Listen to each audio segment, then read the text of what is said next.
Welcome, everybody. It is me. It is the Cyber Warrior, and this is Cyber Warrior Studios. And look, I know you're all here for Security Happy Hour, but before we get started, I just want to say, Blessed Yule, Merry Christmas, Happy Hanukkah, Happy Holidays, Happy Solstice, whatever it is you celebrate. I hope you have a great one or had a great one, whatever the case may be. Otherwise, look, I got a great show planned, and it's just me. I don't know where my guest is at, but that's okay. We're going to make do. So I love you all. And we'll get right back here in just a second.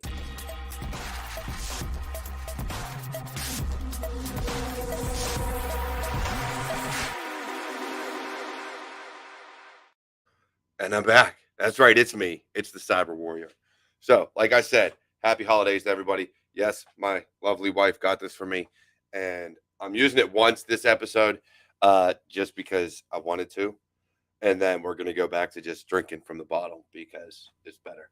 Well, actually, it just doesn't make noise as bad on the microphone. Now, saying that, this episode is all about different perspectives. So if you want to come on this episode, let me know. Get a hold of me on any social media. I'll send you the link to come in. And we'll have a show. Actually, you know what? I'm going to do a favor. For everybody that wants to come on this episode, anyone, everyone, whomever, I'm going to put this link in chat. Y'all feel free to drop on in and we'll have a go at it. Because what I want this episode is a bunch of different perspectives on either how you got into cybersecurity, what we can do to make things better, how to improve, things of that nature. And what I have found is that there's a lot of differing opinions on things like degrees, certifications, your first job, how you should come up. And so it's very, very strange because I have seen people come from never doing anything IT to getting a security analyst job. I have seen people come from never doing or coming all the way up through IT, growing up on computers and doing IT and getting into cybersecurity.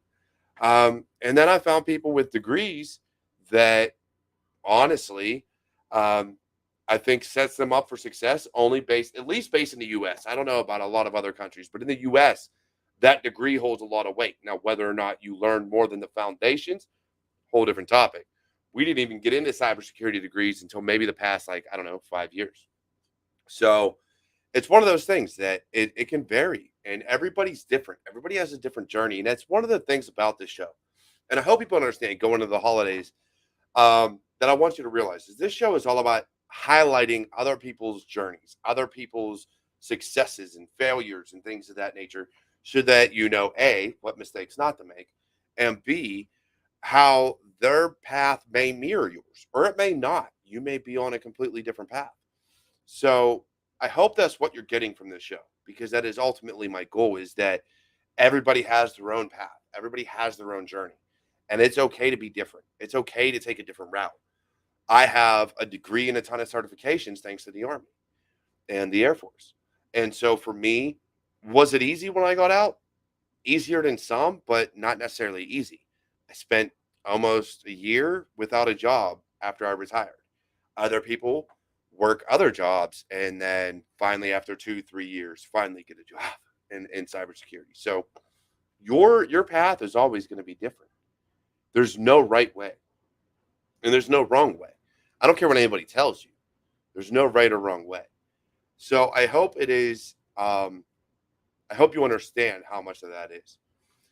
Griffin Infosec, who was on last week, Skull, brother, love you. Yes, like I said, I'm using my drinking horn for the first drink, and then I'm going to go back to just drinking my regular beer. Granted, this is beer. John Good, got it right here. People can literally do a lot of the same stuff, but have completely different results. And that is so true. John, Griffin, Charles, whoever, Patrick, I have the link in chat. If y'all want to jump in, go ahead on YouTube or Twitch or Facebook. The link is there. Y'all are more than welcome to jump in. My guest is MIA this evening. That's okay. We're still going to run with it. So, but yeah, everybody's path is different. So if you have questions, I'll answer them. We can make it an AMA. We can have people jump in, however the case may be.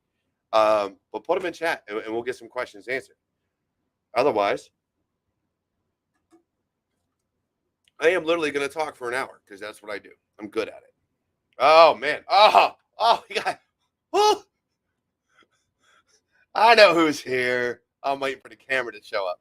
There it is. Yeah. There it is. Oh, we got the land chart. I know who's here. I'm waiting for the camera to show up. There it is. There. I'm getting an echo. Did you fix that? I think I fixed that because you had me. I had the YouTube and then the StreamYard, so I had to, sort of impromptu here. I barely cleaned up the place. Oh man, it looks gorgeous. By the way, looks gorgeous. I love it. Virtually gorgeous. Bill, it's been a while since we talked, man. How's things been going for you lately? It's weird because we have fits of boredom and then we have chaos, and somewhere in the middle you go, okay, hey, I have like 3 days off. Like, what am I going to do with this? Oh, Griffin's here too. Oh, brother, welcome back. Welcome back. Yeah, it is. It's absolutely crazy because we do. Like, I just got done with a pen test about a week ago and spent this week getting the report done.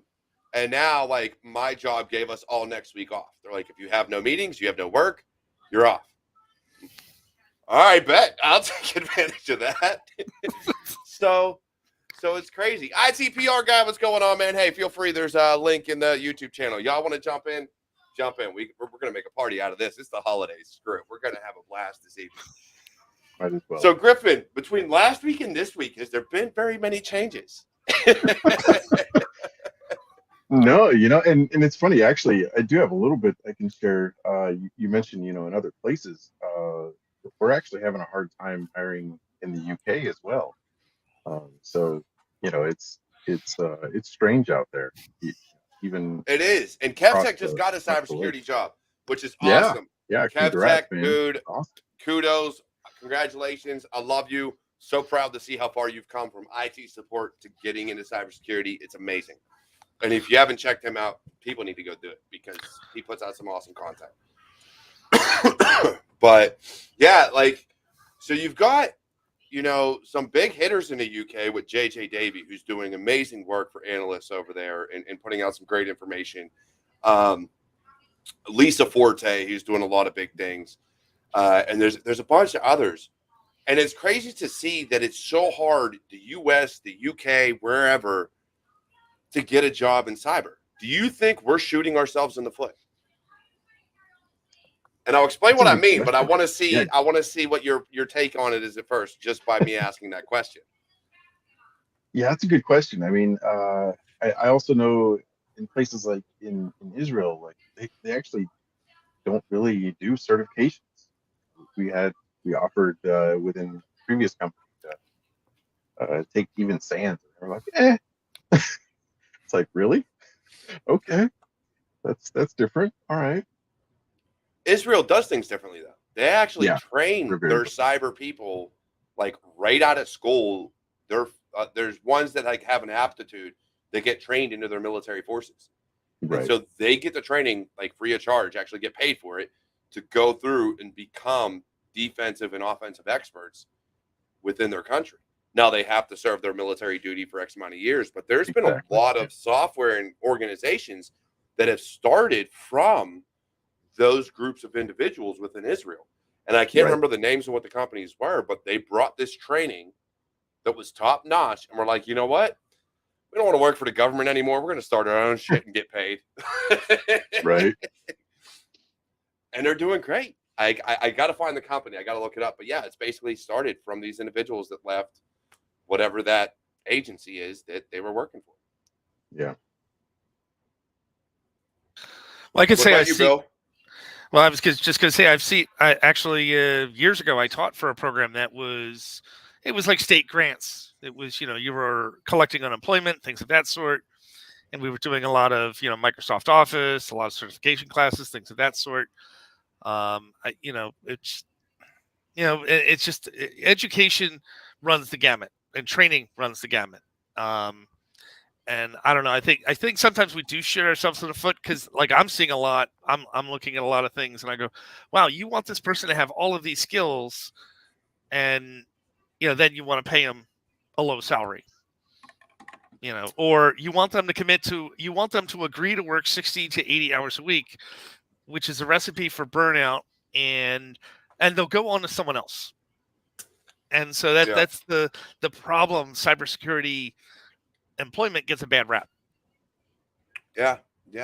True. But I think it's twofold though, because I think us as those looking for jobs are also doing damage. And I say that in two ways. One, we, instead of forcing a company's hand or multiple companies' hands and saying, look, we're not going to spend 10, 20, 30 grand on certifications just to get employed by you as a junior. We're just going to come in and say we know what we're doing. And then when you spend a year, 2 years, 3 years, and you can't find anyone to fill this unicorn role, you're going to hire us anyways for what we want. We're going out there and spending the money because we need a job in this field. But I think that's where we're shooting ourselves in the foot, is so many of us, and I'm going to get burned for this. People are going to hate me for saying this, but so many of us are trying to avoid that sysadmin role or that network engineer role or that help desk role that may only pay 50, 60, 70 grand a year. Sometimes more, sometimes less, depending on what company and where you live. But we're avoiding those roles because we're like, we want to get into cyber. This is what I want. This is what I want. Dude, if you would start here, you'd get there. Give yourself a timeline. Don't go get these certifications and be like, I'm going to get there. Get there on your experience and your knowledge. And it takes time and it takes patience. And I think that's where we do sometimes burn ourselves, is we go out there and we just abide by what the companies want. Well, I want to work this job right now, so I'm going to go get it. Instead of this company just sitting there idle, not being able to fill the position for 2-3 years, because we're like, no, that's ridiculous. I'm not going to go get a CISP for a junior analyst role. Like, what are you talking about? Like, this is ridiculous. Oh gosh, junior analyst role. The one of the problems with that whole line of thinking, though, is if I'm a hiring manager and I'm hiring for a junior analyst and you have a CISSP, I better have a way to promote you, because if you come in with a CISSP as a junior analyst, you're going to leave or someone's going to poach you. So and that's a realistic view, right? Like, yeah, of course I would love to get CISSPs at entry level rates, and you say that short term, hey, that's great. But if you start thinking long term, that person's not going to stay. Right. And I think that's been a big, excuse me. So to me, that's been an issue. I felt it myself. I've done it myself, not intentionally. But companies are still, even in a recession, as much as there's been people laid off, right? We've seen a lot in cybersecurity and IT laid off recently. I've seen too many people out there like, oh, I just got laid off last week. And we're talking 2-3 weeks before the holidays, like Christmas. And you're just like, well, shit, your company sucks. And then you look at it and it's like a great company that a lot of people would love to work for. And you're like, I don't want to work there. Nope, not going to happen. Yeah, there was someone 2 days ago, 2 days before Christmas. Really? Yeah. And the thing about it is, though, like, I expect companies, let me correct this. Hold on. Let me figure out how I'm going to state this, because you figure for years, up until our generation, I'd probably say, I'm 35, so between 30 and 40 something, up until those age ranges, anyone older than like 50, they were loyal to companies. You're talking 8, 10, 20 years usually with an organization. It was all about loyalty, and they'd come up and they'd get promoted. Within IT and cybersecurity, we have found it easy to just be like, you know what? You're not paying me what I want. I'm going to go to this company that's going to pay me 10, 20 grand more. And then I'm going to spend a year or two there, and then go to this company that's going to pay me 10, 20 grand more. And then I'm going to go to this company. So there's no loyalty. So I understand why companies, even those that are willing to train you, are hesitant, because it's like, I'm going to lose you. I'm going to lose talent, because you can see it all throughout the industry. And I got a buddy that I love. He's the one, I worked for him. I left a great organization because he left, and then said, hey, I'll pay you, I think it was like 40 grand more a year or 35 grand more a year to do pen testing. I was like, oh yeah, let's jump on it. And I've done it. And I hate that I did it because A, he ended up leaving again. And B, because I was with a great company doing great work. And now I was there. He left after like 2 or 3 months. And I was like, well, shit, I only came here because of you. I didn't come here because I liked the company. I came here because I liked you. Well, I don't know what the hell's going on. Well, that's one of the things they've done those studies that they've done studies that you don't leave a job, you leave a manager. And that's why you also then take another role, is because sometimes people take it for the money, but people also take the other role because of the manager. And that's fine. Yeah, hey, you like the guy, you went to him, and yeah, like I felt bad years ago. I stayed at a firm and I got a counter offer and I stayed. And then the guy, I liked my boss, so I stayed. Mm-hmm. And then my boss left 2 to 3 months later. And then it was like, oh, now how fast do I get out of here now? Yeah. I played that. The first job I ever had coming out of the Army, and I don't care if they're watching. I'm not going to name them. They know who they were. But I did not like my role there. It was, oh, hey, you're considered management, but we're going to pay you this much money. So, like, I'm here. I'm getting paid down here. They're like, oh, but you get quarterly bonuses. So, it brings you to like here. And I'm like, you realize that I've been doing this for years. I've got the alphabet after my name. And the only reason I took this role was because I got a wife and 5 kids that I got to provide for. Yeah, there's definitely a lot of rotation going on. I see poaching all the time. Obviously, if you're on LinkedIn, you've got recruiters hitting you up all the time, promising you. I've avoided those too. And that's the sad part. It's like I try to remain loyal. Yeah. I do. Like, that is the big thing about me is when I find a company I enjoy, the second company ever that I worked for outside of the Army, I loved them. I loved everybody I worked for. They took me to conferences. We did a bunch of great things. I got awards from them. Like, I got an award right now sitting up on there for Engineer of the Year. Like, I did amazing work there and I felt valued. The only reason I left was because the guy that left was the old director, the guy that was hiring me in the new role. And it was like, we're going to pay you, I think it was 35 grand more a year. And you get to do pen testing and offensive stuff instead of blue team side. Bet I was trained in pen testing. That's what I always wanted to do. Let's do it. Yeah. Yeah. There's definitely also fucked me over, you prick. There's also, there's a couple of things. There's something to say about obviously moving up and moving forward. When I was first starting in this, I definitely felt like the only way to move up and move forward was to leave, go somewhere else. Yeah. I found it really hard to get promoted. Not to get promoted. I got promoted, but I found it hard to really move up into a new role or a more senior role. Like switching from sysadmin to security. Sometimes that's really hard to do from within the same company. So you end up moving around every couple of years in order to do that sometimes. So that I get. Again, the poaching, you've got recruiters constantly pinging you, trying to get people to move and usually offering more money one way or another. But the other hard thing that I found was we're trying to get junior people in, we're trying to get new people in. A lot of companies don't have any security at all. So they don't want to hire junior people. They only want to hire senior people. Because they can. Because they can. And this is what I think people don't understand is if you're with an established organization with an established security team, yes, that team can train you. Their security team can take the bandwidth to sit there and be like, all right, look, hey, come look over my shoulder. This is what we're going to do. Now let's flip it. I'm going to look over your shoulder. This is what you're going to do. And I'm just going to watch. But when you're with organizations that either don't have a security team or it's so small that it's like, I can't afford to bring in someone brand new to the industry. Mm-hmm. Like, people are getting mad. Like, why are you? Look, I can only afford as a small company maybe to pay $100 grand a year initially,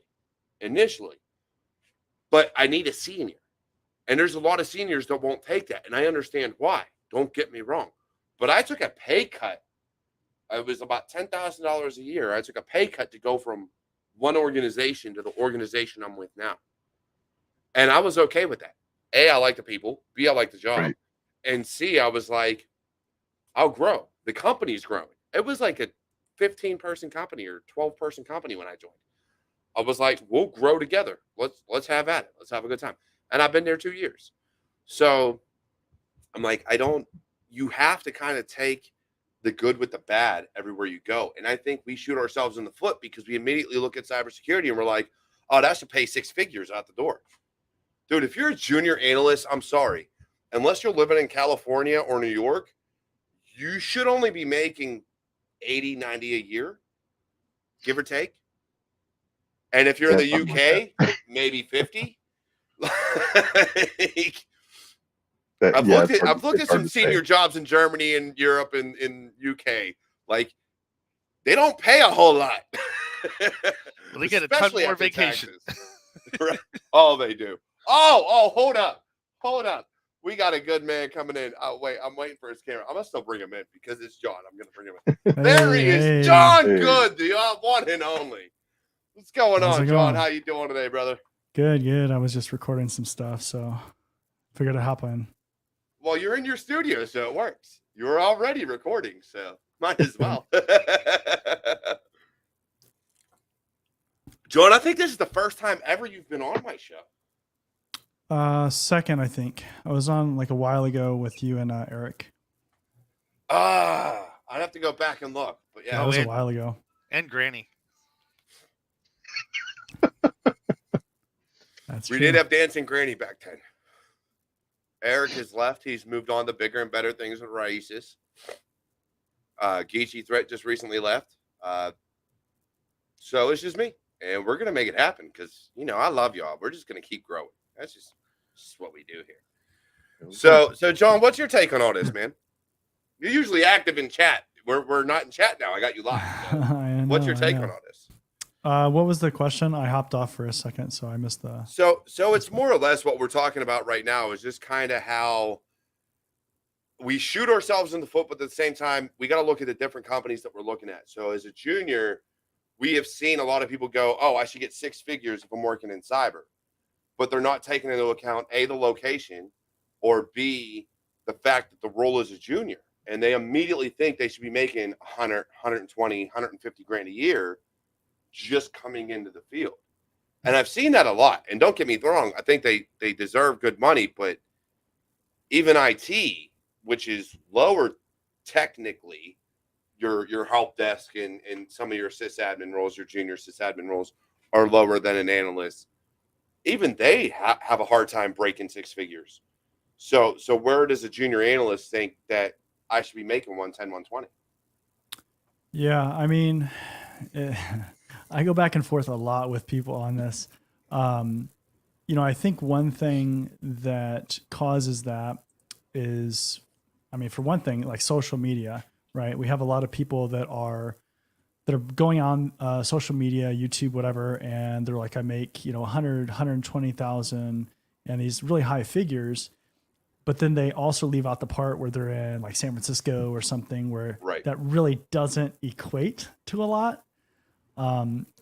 Typically what I tell people is that if you're going to go into cybersecurity, so for instance, I live in Arizona. So like an entry level, like cybersecurity position, right? Like if you were to go into cybersecurity, I would tell you, you're probably going to be somewhere in the ballpark of like 60 to 80,000 in Arizona, somewhere in that range. And that's for a cybersecurity job. If you're going to go into IT, typically entry level IT kind of jobs pay less. It's just how it is. But I think that's a pretty reasonable number. Somebody commented on one of my videos the other day saying they were in like DC and they started at like 90 or 100K or something like that. And all you got to do is go to the cost of living calculators and kind of like do the conversion. And that's still like pretty similar as far as like what you're going to expect. Like 60, I think converted to like 90K or something, 95,000. And so I think you definitely have to think about that. But I think that it's not just a cybersecurity problem, because you do also have other degree programs for other like subjects where people are just coming out expecting high figures like that, right? Like I have an undergrad in business administration, and when I graduated, I guess 12 years ago, there was people coming out that were like, "I'm going to make $100,000." I'm like, "What?" And like my first job, I think I was making like 25,000 or something. Like it's, it's unrealistic expectations in a lot of cases. And I would say also too that, in cybersecurity, your pay, regardless of what you start at, it can jump very quickly, right? Like, so if you start at like 50, 60,000 in a cybersecurity job and you get like, 5 years of experience, let's say, I mean, you can jump quite a bit, but that experience is valuable. And especially in an environment where, a lot of these teams are short-staffed, or maybe they don't have a lot of cybersecurity skills on their staff. If you can build up some of those skills, then you can absolutely get some of those higher figures, especially if you go into an area that's in high demand or that's emerging. So like cloud security, right? Like if you want a lot of money, cloud security is a pretty good area to go into. Hey, we got someone here that does cloud security. I think we do. Hold up. Griffin, you do cloud security, don't you? Just a little bit, yeah. Only been doing it a few years, yeah. Hey, John, just want to let you know, for some reason your video and audio aren't matching up. Your video is very laggy, just so you're aware. Okay. Just wanted to catch up because someone's like, is it lagging? I'm like, nah, it's just John's video. Audio is good. What's going on? It's just the video. You're kind of caught up now. You're a lot better now than you were like 2 minutes ago. So Griff, cloud security, where are you located at, by the way? I'm out here on the West Coast, actually. So getting ready for some conferences coming up, like CactusCon. So you're ready. You live like where that good money seems to be, but people don't realize the cost of living in that area.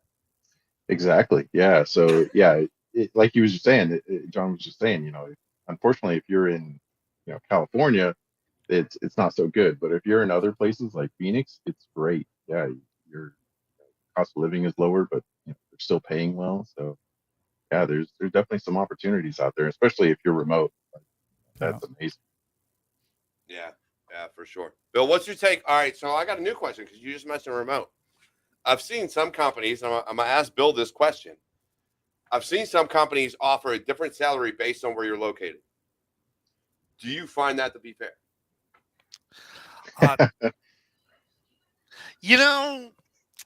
No. I'm with you on that one. People choose to live where they live.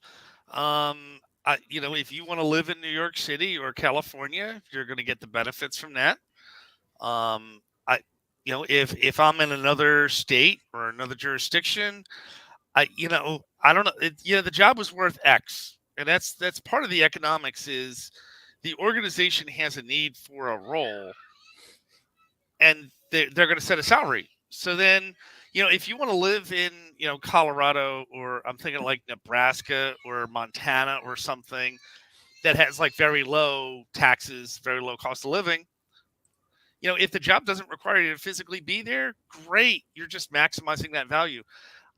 A smart employer might also use that, because, if you've got that remote job and you can work at your leisure, at your comfort, right?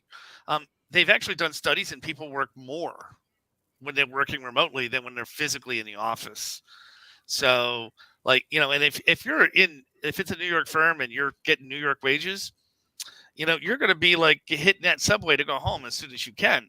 But if you're a remote worker, you could be like, well, hey, I don't have to take the train home. I'll sit here and plug away for a few more hours or whatever, a half hour, whatever it is. So, and it's some organizations do that. I know there's a financial institution, and I talked to one of the people, and he sort of let me know they had like a secret decoder ring of like, if you're in this state, it's this rate. If you're in this state, it's the same band, but then it's based on where you live.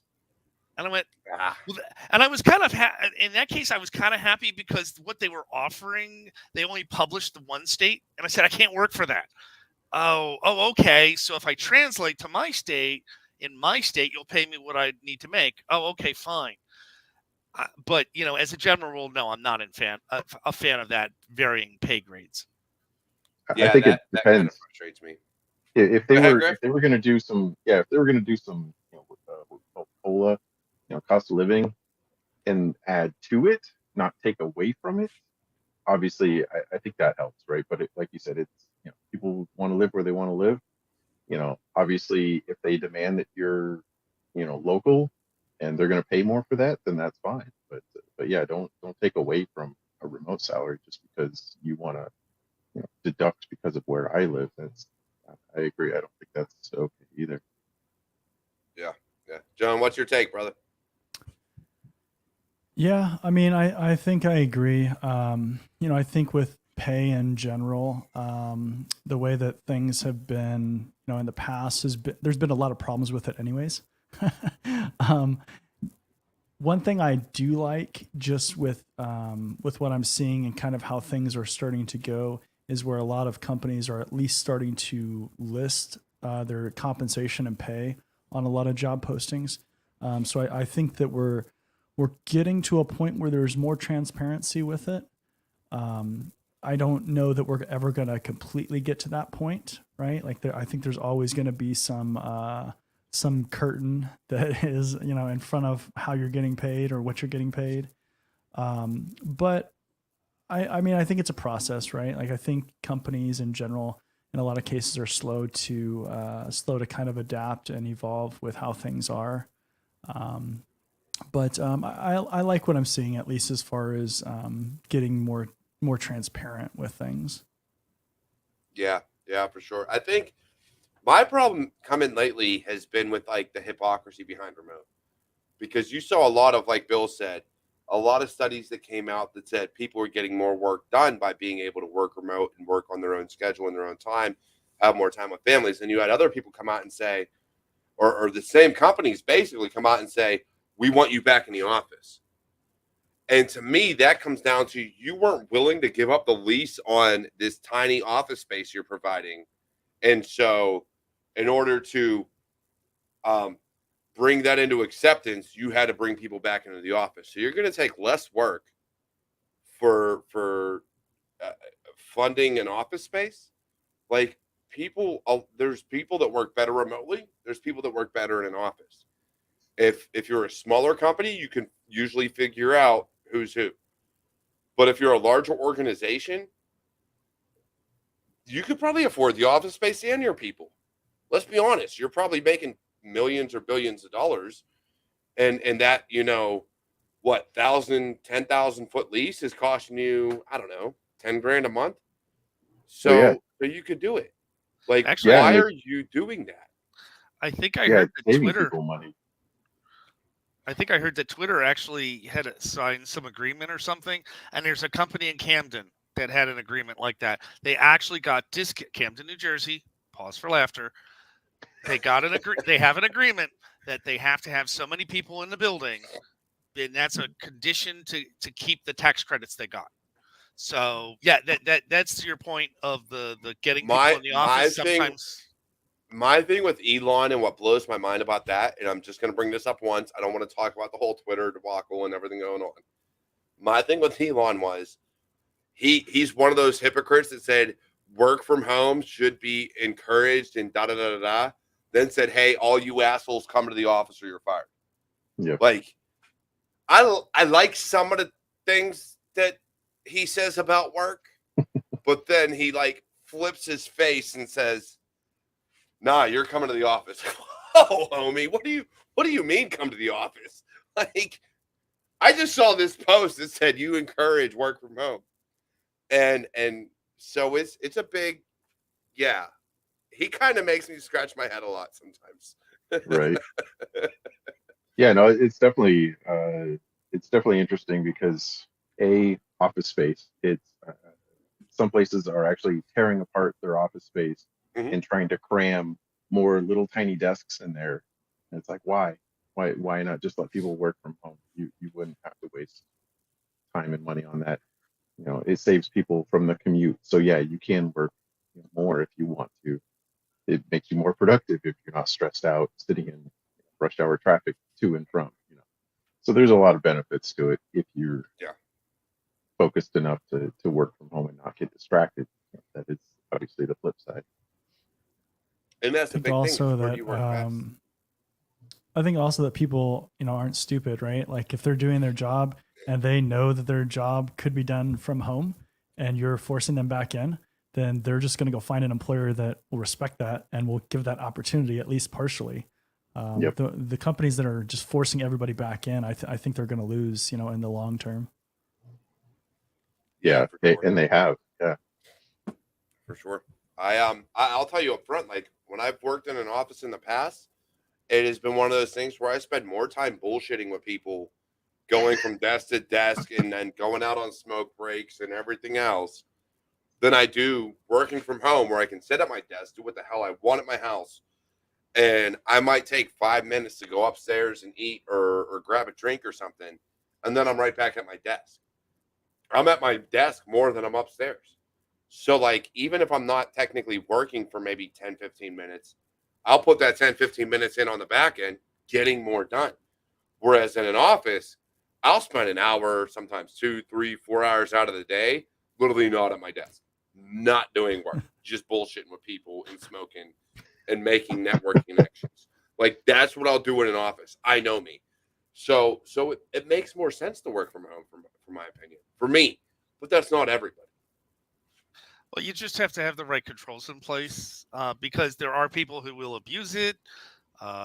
There have been some consulting firms that had people working remotely, and they found that their people were basically double timing them, working for two employers at the same time.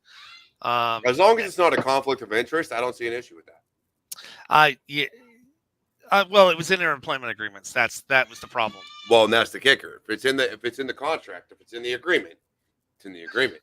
Yeah. But as long as there's not a conflict of interest, I don't have a problem with someone working for two different people. Go ahead, homie. Have fun. Make your money. If you get your work done on time, that's all I care about. Yeah, that's the kicker. Can you get your work done at both places, though? Yeah. Yep. Completely agree. Yeah, the people I've known that can't get the work done, it becomes either A, it becomes apparent, or B, they get promoted to management, and then they say that they do everything that the people that report to them do. And that's the way they cover the fact that they're not in the office. Yep. Every person's different. Do hybrid or remote as options for people. And I think that should be the case. I think you should have the option, either come into the office or hybrid or remote. Like, hey, you want 2 days a week in an office? All right, we got you. Maybe you don't have an office. Then, hey, this is fully remote. This is all it is. It is all remote. You work from home. We're going to send you a computer. We'll get it set up. Then okay.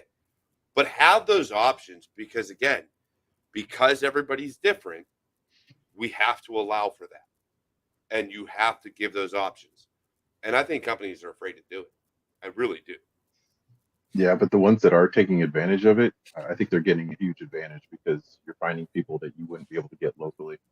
I've worked for companies on the other side of the country and you wouldn't get that opportunity and they weren't finding people local, right? So, it just opens up the pool so much more for, your employee and your employer, right, to work for whoever with that remote option. So, yeah, for sure. John, what about you? What do you think about a multi-option deal? Yeah, I mean, I think in most cases, it makes sense to give people at least a hybrid option. I've worked for companies that are completely on site for very specific reasons. And then my current role right now, I'm entirely remote. I prefer the entirely remote. And I've kind of, my last position before this too, I kind of started transitioning more to being fully remote. And I mean, definitely if you can, have your setup, your desk, your monitors, things like that, where you can kind of isolate from a lot of the distractions so you can go into an area and work. I think that's definitely a positive. I think from a company standpoint, kind of like what you're saying, it opens the door as far as who you can hire and where you can pull talent from.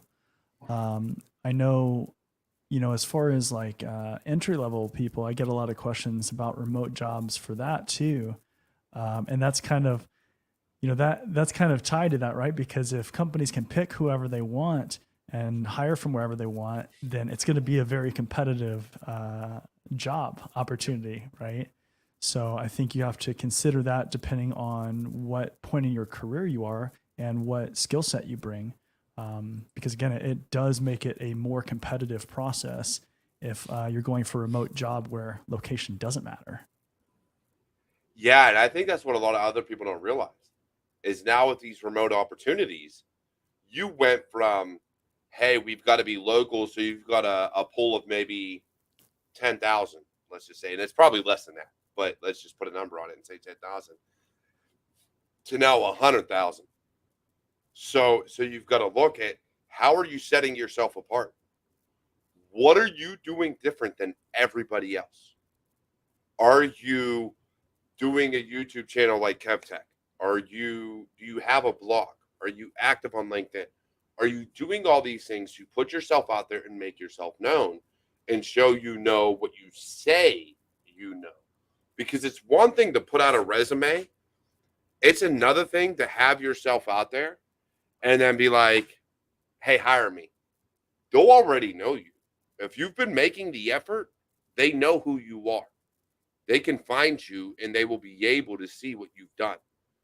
And especially some of these smaller companies who are like, I have even my boss, when we have people apply for our jobs. Hey, do you know this guy? He says he's done training with X and X company. Let me look. Let me talk to some people. I hear good things. Let's interview him. Like, that's how it goes.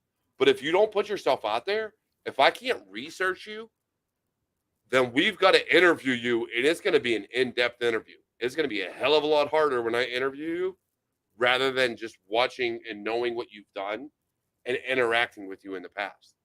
Because then I know your knowledge already. So I can get a feel for you, and then it becomes more of a, is it a personality clash? Is it just not going to mesh with everybody else in the organization? You'll get past technical, but I only do technical. That's not going to say you're going to get past, the sales guy and everybody else. And there's other organizations like that do 2 to 3 interviews just to make sure you're going to mesh with everybody you're going to interact with and be able to interact with clients. Yeah, it's very hard to get a job these days by doing the bare minimum anymore. You really have to do things to kind of stand out and think of it in that context if you really want to get the really good jobs. Oh yeah, for sure. What's your take, Bill? Well, no, you got to be out there. Maybe, you say, okay, am I going to be out there and people are going to know who I am if I'm doing those entry level roles? Like if you're the entry level help desk or the SOC analyst, people may or may not know you. I actually think as you progress from one role to another, people start to know who you are. And, we used to do this locally years ago because we would have, B-sides conferences that, people would run into you, or there'd be ISSA, or there'd be ISACA, or, people would just start to know you in an area and be like, oh, I know that person. I was going to say, I know that guy, because it's like a reflex, but it's, I know that person really is what it is now, because, it's guys, it's gals, it's everyone, whatever you are. And people go, I know this person. Right. And yeah, I saw in the comments earlier, people have been poached, and I've been in that situation where it's like, oh, you're looking for work, come over here. Or, we're looking for somebody. Are you looking? And well, I've done that a few times, not every time, but a lot of times you get your next role because of who and they have an idea of what you can do. And I've even been referred by not the new manager, but I was referred by somebody else into that role. Yeah. Yeah.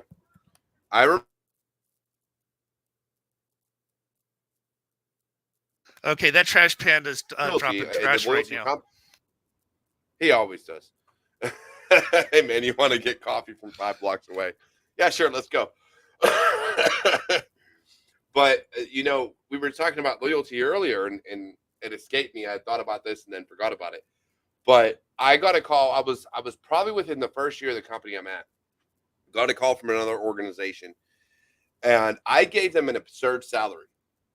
When they called and they were like, "Hey, we need you, or we would like to interview you for this position," and I was like, "Okay, it's gonna be," and I think it was like $110,000 more a year than what I was making. Yeah, I put that high of a salary on it just for shits and giggles because I was like, "You ain't gonna meet it, so screw it." They came in 50 grand less, but said I'd have stock options, and I told them no. That was still 50 grand more than, actually, I think it was 60 grand more than I was making. And I was like, no, see you later. But that goes back to, I know this company. I know these people. Part of the reason I got this job was because when I was having issues with my old company, I reached out to them because they're local to me. I had gone to meetups with one of the owners. And I was like, hey, y'all got a job? Yeah. All right, cool. I'm going to apply. Let's go for it. And I still had to pass everything. I still had to mesh with the organization and pass the technical interview, which they beat my head 10 ways from Sunday and asked me questions that I haven't thought of in years. But I was like, let's go. And I got the job. And because of that, because of who I knew, if I did not know them personally, the organization is still so small and so new, I would have never had that opportunity for this role. But I knew that. So it was easy for me to just be like, hey, I need this role. Yeah, Kevtech nailed it. Yeah, sometimes it's just who you know. If you know people, the more networking you do, the more, even if you can't go to Black Hat or DEF CON, go to a local conference, go to a B-Sides, go to whatever local conference you can and meet people, talk to people. Not even a conference, right? There's also meetups. There's all kinds of stuff. Go meet people, network with people, and you never know. That could be your next job. It could. And there's so many great people at these places. So many. And I've met some of our clients I actually met at B-Sides. I've been to B-Sides and been like, hey. And then I started working for this company. I'm like, hey, you're a client. Hey, we got another B-Sides coming up. Let's go drink. Let's have a good time again. Like, it's just one of those things. You just make these connections, and that's why I like B-Sides. I honestly like B-Sides more than I like any other conference because I feel like you get to interact more with the individual people there because it's smaller. Yeah, it's smaller, more personal. Exactly.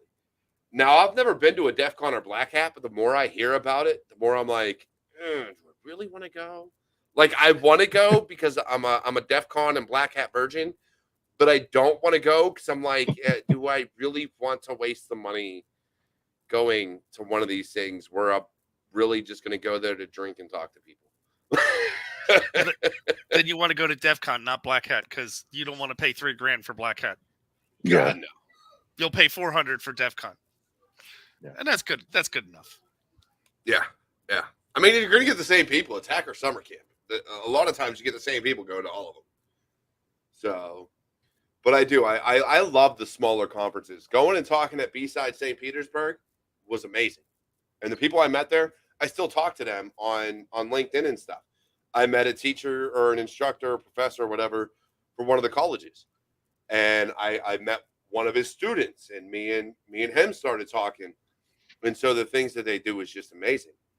So, John, what would you say? What do you prefer, B-Sides or the larger conferences? I mean, I think you have to just kind of consider what you're looking to get out of it, right? And what's going to be available at the different events. Definitely just at a smaller kind of event, you're definitely going to get more interactions. They're going to be, kind of more intimate interactions instead of, like a massive room full of people kind of deal. But, I mean, at some of the bigger events, you might get some of the cooler presentations or the cooler trainings. So I think you just kind of have to kind of weigh those as far as what you're looking to get out of it. I think if you're trying to network, I would definitely start at the smaller ones. because you're going to get a lot of different contacts. You're going to build your network at those, and you're going to actually get to kind of know people a little bit more. And then from there, start looking at the bigger ones if you want to go experience that. I think, if it was me, I would probably prefer the smaller ones, just again, because you get a little bit more of that, that more intimate, closer kind of interaction with people. And those are the relationships that really ultimately end up mattering, are the ones that you can cultivate and grow more than just kind of like surface level kind of stuff. Yeah, definitely. That actually makes a lot of sense, and I completely agree. It really depends on what you're looking for. And I know Griffin's Griffin knows I did that.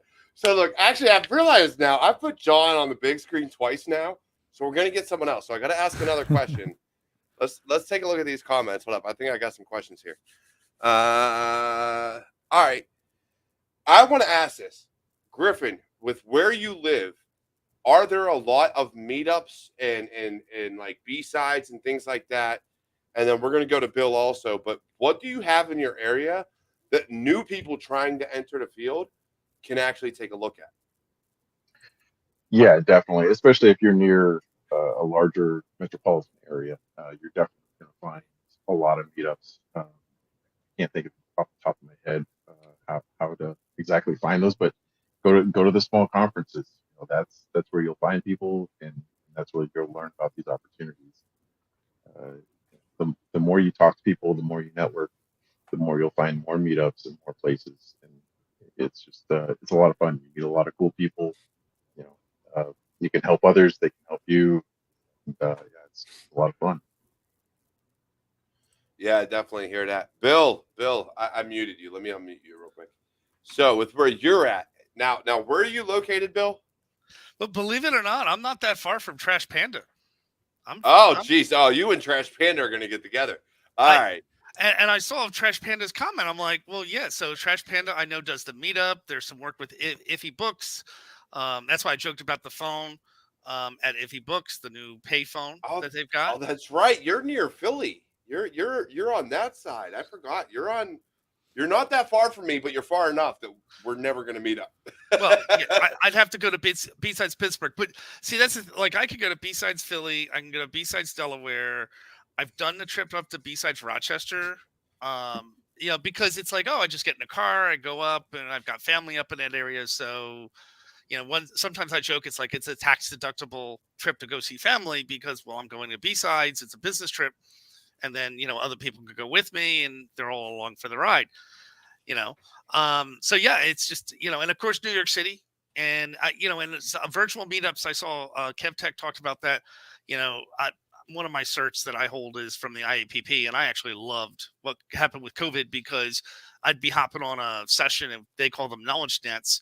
And it'd be Seattle, Washington.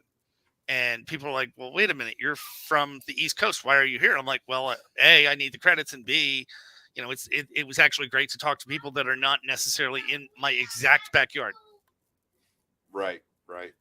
And that makes a lot of sense. And so me personally, I've never been a fan of doing anything virtual. And it's funny because people look at that and they're like, but you're in cyber. You should love doing these things. No. You get me in front of people, you get me talking to people in person all day.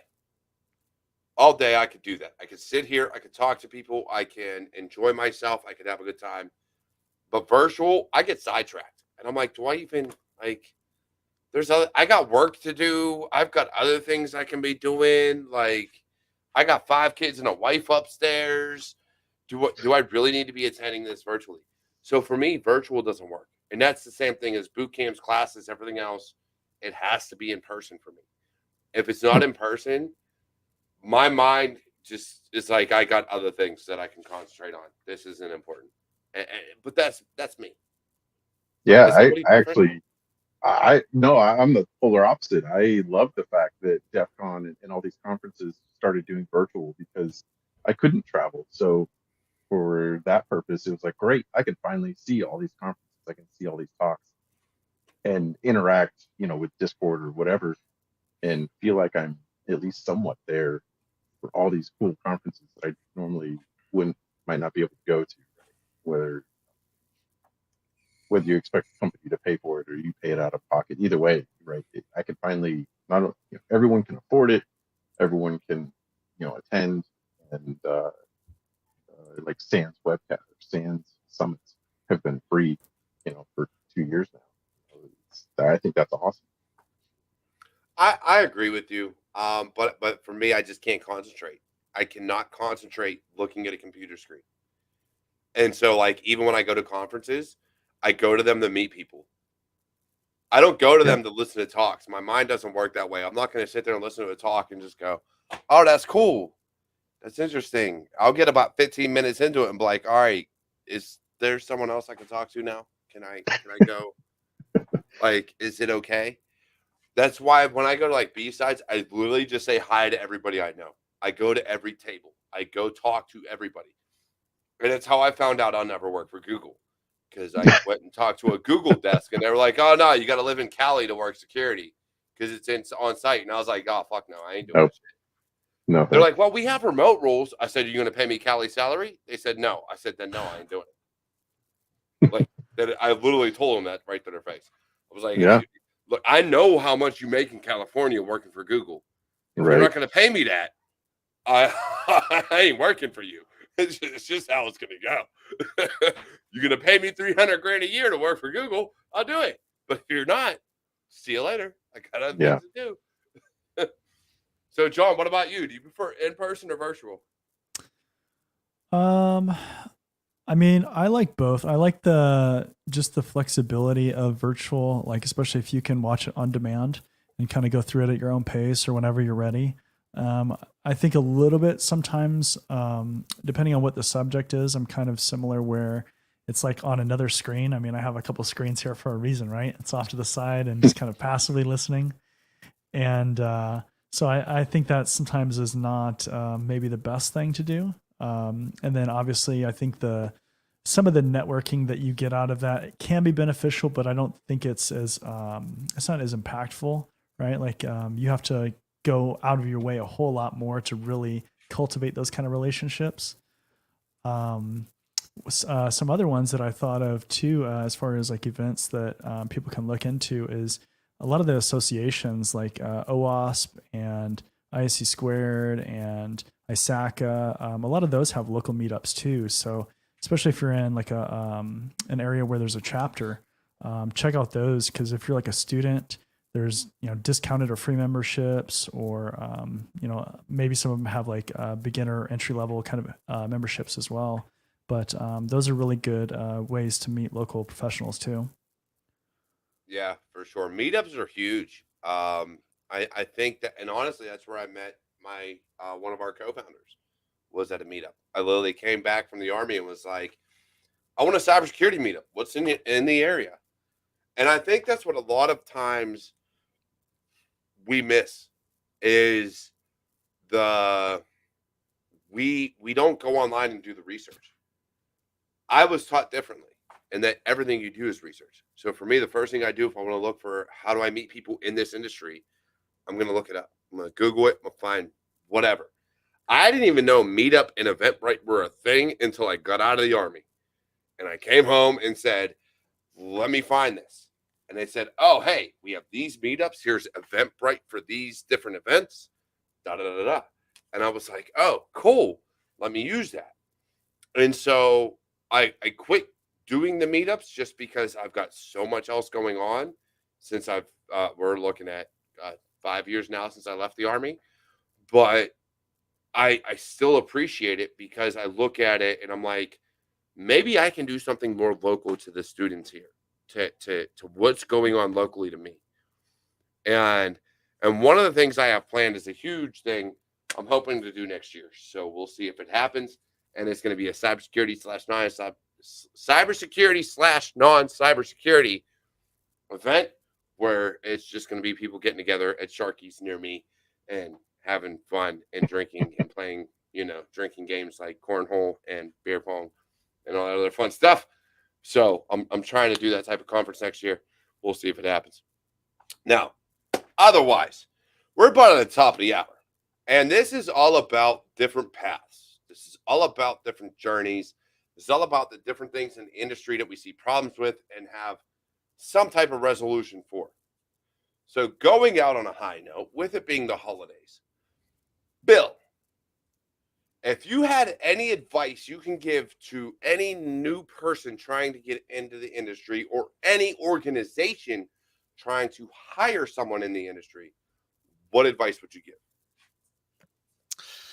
Well, you can't take job requirements and make them prescriptive, overly prescriptive. And I saw a job description earlier this week that was super prescriptive and it wasn't necessary for the role.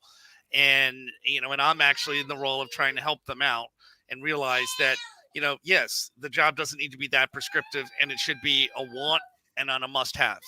And I think for job seekers, it's the same thing, is to look at that. And, Alyssa Miller's talked about this a lot. And that, if you don't have 100% of what's on the list, but you've got like the big bullets, then go ahead and put that application in anyway.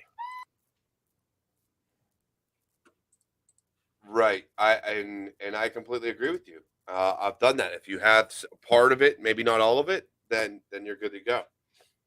Moving on. Griff, same question. Whether it's for a job seeker or an organization, what's your advice? Yeah, similarly, I'll try and stay away from what you just said to give different advice. But yeah, for the people looking to hire, that flexibility, not being so specific, but not having or having an option, right, of either the degree or 5 years of experience or whatever the case may be, right, for those immediate senior roles, just as an example. And same thing for junior roles, right? If you want somebody to have some sort of experience, don't expect them to have years of experience, but some sort of experience. And for those looking for jobs, yeah, go for it. Don't hold back. You miss 100% of the shots you don't take. Go for it. Adapt your resume as much as you can, and look for those gaps of what they're looking for and what you want, and try to fill those gaps. Yeah, definitely. All right, John, last on the list, man. Give us your final words. Yeah. So for employers, I would say work on your development pipeline. With all these job openings that are available now or that are going to be available, there's no way that you're going to fill all those with external candidates. You need to find a way that you can bring people in at some point, whether that is completely entry level or maybe a little bit above that, and ways that you can develop people. And then that opens up, who you can bring in, who you can hire, and gives you a lot more options. As far as people looking for jobs, I say it a lot, but again, you can't just do the minimum. Look for ways that you can stand out. Look for things that people aren't doing. And if there's certain kinds of jobs that you want to go after, really try to focus on that area and connect with people that are doing that job, because you'll get a lot of great insight from those people about things that are either things that you need to do to learn, or maybe some emerging stuff that will be really valuable in the future. Yeah, I completely agree. I can't disagree with a single thing. You were spot on. I will say this. For me, the biggest thing is this. A, companies, start looking at what job descriptions you're putting out there. Pay attention. If you were in HR, here, hold up, time out. If you were in cybersecurity and giving HR your job description to put out, or saying, hey, put a job description together for me, please start doing them yourself and know what you're looking for. Be more spot on with it and be more concise with what you're looking for. Get rid of the certifications if you don't need them. For those looking for roles, Griffin, Bill, John, everybody else said it best. The biggest takeaway I have is what Griffin said. You miss out on 100% of the opportunities that you refuse to take. If you did not apply for the role, you're not going to get it. Plain and simple. Start applying. And I'm not talking blanket applying. I've actually said you should a ways back, but I want to correct that statement. Look at the role, look at what they're offering, look at the company, and look at what they're requiring. if it is a junior role and truly a junior role for what they're looking for, apply for it if you're a junior. If it's mid-level and you're looking for that upgrade, you're looking to go mid-level, then apply for it. If it's senior and you're looking to go from mid to senior, apply for it. But do not apply for roles as a junior that are senior roles. It's just going to break your heart. You're going to keep putting out, I applied for 200 positions. I've never been in security, but I've wanted to be a CISO, so I applied for it. Like, don't do that type of thing. Don't bring that heartbreak on yourself. Truly apply for roles that are meant for you. And if an organization is putting out bullshit requirements, don't apply for it. If they're asking for a CISSP for a junior level, get the hell out because you don't want to work for them. Plain and simple. Yep. Otherwise, I love you all. And look, this hoodie is available on CyberWarriorStudios.com. It's been running down below all evening. And I think you are all amazing. Look, it's a Christmas / Yule / Hanukkah / solstice / whatever holiday you celebrate this month. I'm here for you. And I love you all. And my watch is now talking to me again. But look, hey, y'all take care. Y'all have a fantastic evening. And I guarantee you, I'll be back next week with another amazing episode. Love you.